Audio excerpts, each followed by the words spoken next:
What's up guys and welcome. You are watching Fazi Fitness.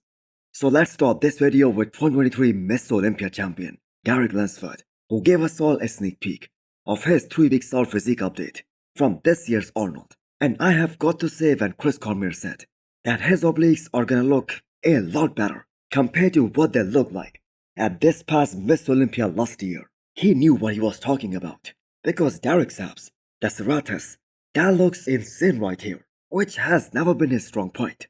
So how many times have we heard, even from the fellow competitors who have trained with Derek Lunsford in the past, that this guy has such huge legs and that his quads are absolutely massive and bonkers, especially in terms of size, even a few weeks out of the show. And this is exactly what's clearly visible here.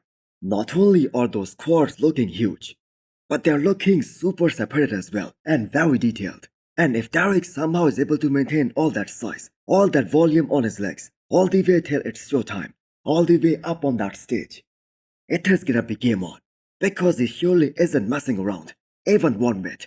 And when he says his best is gonna be extremely hard to beat, he has to back up those words with his physique up on that stage. I know it is being considered an upset if Derek wins this Arnold against Samson Dauda, which in my opinion shouldn't be the case.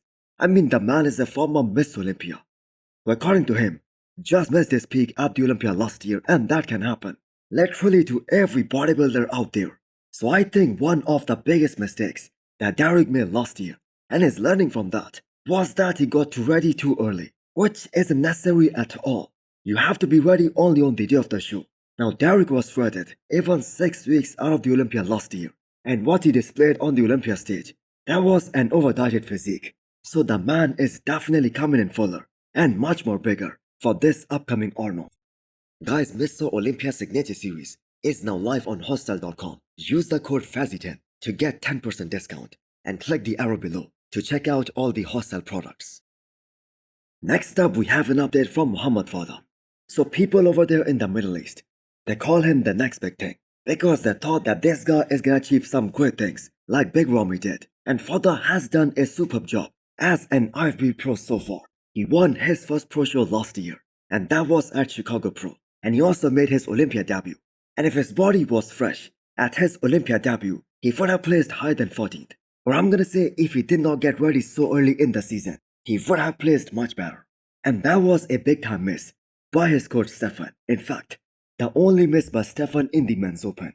So Foda has been looking super strong during this off-season phase. So those three players, they're moving so smoothly on that Smith machine, and Foda intends to take a very long off-season, and he doesn't intend to compete anytime soon. And that is in order to get bigger, to grow, put on more muscle in all the right areas, especially bring more density and thickness in the back department. Now his front shots and the side shots, they are just way impressive than both of his back shots. And to anyone who thinks it is because of his genetics or his training style, well, that isn't the case. It's because of those two slip discs, due to which he was unable to train his back properly or the way he wanted to throughout last year. And as brutal as it sounds, he made some very stupid decisions as well.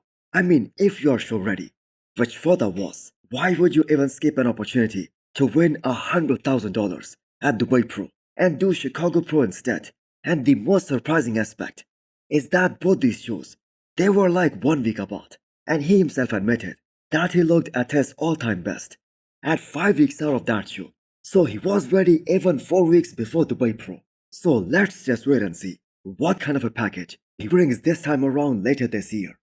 Guys, Gorilla Wear is offering a massive discount of up to 70% right now. Use the code FAZI10 to get 10% extra discount. So Terence Ruffin is more than 12 weeks out of this year's Pittsburgh Pro. And look at those feathers on his triceps. Even this far out of the show, he keeps on reminding people why he was second in the world 2 years in a row behind Chris Bumstead. And if you guys want to have an idea on where Terrence's mindset is at going into this season, just take a look at his response on his comparison against Mike Sommerfeld. Interestingly, Terrence used this picture from 2021 Miss Olympia, which was the last time he beat all these top classic physique guys at the Olympia level, and he placed second behind Chris Bumstead. So there are some very amazing similarities between him and Mike Sommerfeld The height discrepancy between both these guys, that isn't as much as it was between him and Chris Bumstead, or as it is between him and Ramondino and Orsklaczynski. And there is no doubt in Terrence's mind that this is gonna be the year when he will not only fight for that classic physique Miss Olympia title, but he will win it. And anyone underestimating this guy, that I have got to say is gonna make a very, very big mistake. Because he has claimed that he's gonna be roughly 10 pounds heavier compared to what we saw from him the last time he was on the stage. And that was in the post-Olympia tour in 2023 at Shuru Classic India. And those 10 pounds, that is gonna make an unbelievable difference in his overall physique, his flow, his aesthetics. And we all know he has all those amazing lines.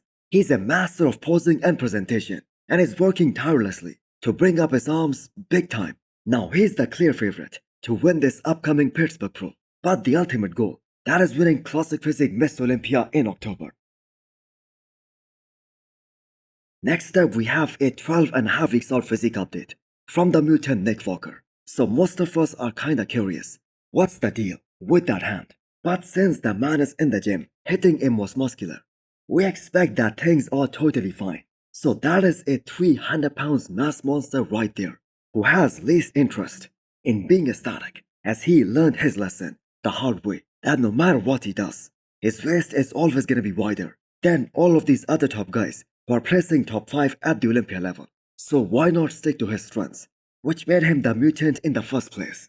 Nick Walker is known for being big and freaky on the stage, and is also one of the most consistent guy in terms of peaking on the stage, minus last year's New York Pro.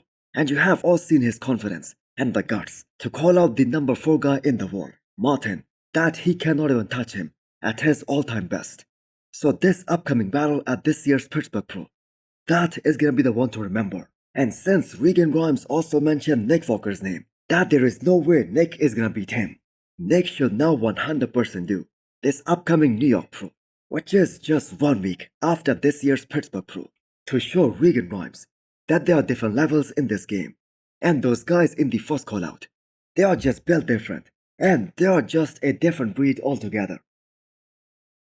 So Justin Rodriguez just posted a 18 days out physique update from this year's Arnold, looking not as lean as some of these other guys are on that same timeline. But some of us who have followed Justin's career, we know the changes that he can make in the last 1 week before the show.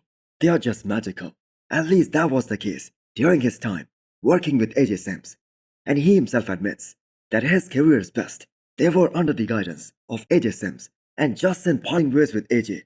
That was probably the biggest mistake of his career, because that was the moment after which his physique just went downhill. So Justin had some very big flaws throughout his career. For instance, look at the most recent most muscular. He has literally no triceps, which has always been his weakness. But the biggest change that we have seen in his physique over the last couple of years is him losing so much volume on his quads. And because of that, his already wide waistline that started to look even more distended. Now I have said this before, he's a non-factor for this year's top 6 at the Arnold. But the thing is, that just no longer matters, because he competes for the love of competing, and he just loves getting ready for all these big shows. So hit the thumbs up button if you liked the video, and smash the subscribe button if you wanna come back for more. Thanks for watching.